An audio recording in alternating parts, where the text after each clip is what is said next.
Naspers' core headline earnings grew 30% to 11.2 billion rand, but Bloomberg said that it missed the 11.6 billion rand average estimated by 8 of its analysts. Bob, is there merit in that assessment, and why?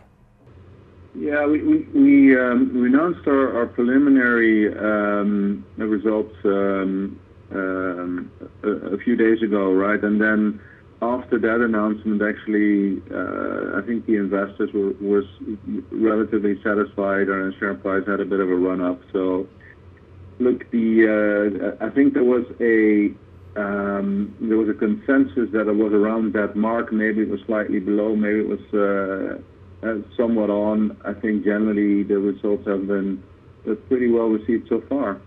Tencent's excellent performance contributed 14.6 billion rand to core headline earnings. With Tencent the major contributor to Naspers' market cap, do you intend to keep the shareholding at 34%? And what fears do you have with Tencent? Yeah, so we have no intention of reducing our shareholding in Tencent. And if we look at Tencent, I would say for us it's a very clear thesis, right? Tencent's management team, I think, is one of the very best in the world. The Chinese internet market is the largest in the world, but still growing much faster than many others. And thirdly, we've seen actually a lot of innovation happen in China before it happens anywhere else. And the Tencent team has been really good at being ahead of the curve in innovation, for example, in migration to mobile devices.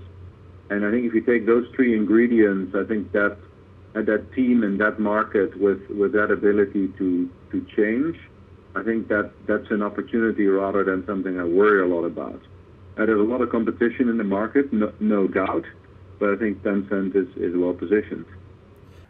Bob, how has your first year in the hot seat been, and where does most of your focus lie, and why?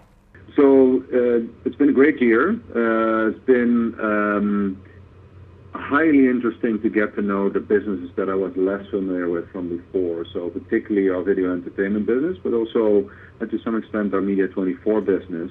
I spend most of my time on the internet side of the house, but also a significant amount of time on the video entertainment.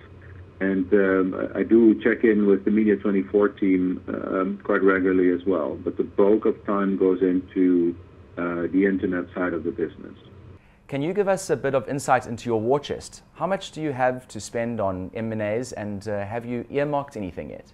Yeah, we still have significant firepower, and there's a part of it that is onshore in South Africa, and some of it is offshore in our RCF. I think it's the order of magnitude of $1 billion at this point in time. So that gives us an opportunity to do things, and even if we want to do more or bigger things, we always have an opportunity to do so. In terms of e-commerce, are there plans to expand beyond Naspers' current markets, and if so, where?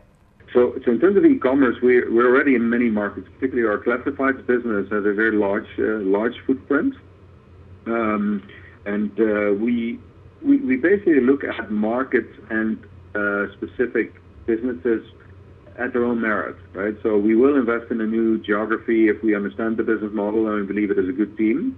So we're not dogmatic on where we invest and in which models, but we're very critical about specific investment opportunities we get in. So we want to make sure we have a lot of belief in the business model and in the team that runs with it.